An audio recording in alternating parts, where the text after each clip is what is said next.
Master, how are you ga? I'm fine. Okay. Mga kuya, papakita ko sa inyo kung paano tanggalin yung airbag module nitong Ford Ranger 2018. Ito tatanggalin natin.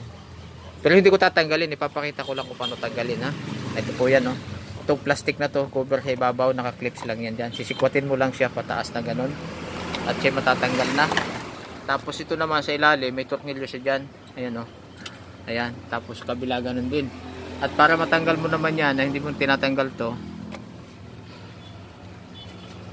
Tapos na siya, master. ikutin mo lang ganun yung manibela. Ikutin mo lang yung manibela pag ganun. Yan, matatanggal mo na siya dito. Kabila ganun din. Dalawa yan eh. Kabilaan. At itong airbag module naman, dito mo sisikwatin sa ilalim. Yun oh.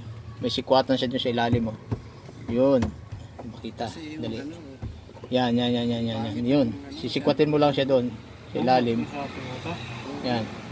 Kabila, ganun din. Ikutin mo lang itong manibela para matanggal mo siya.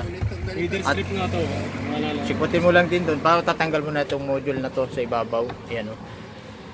Ayan. Ito. Ayan. So, ganun lang po kasimple pagtanggal nitong airbag module ng Ford Ranger. Okay.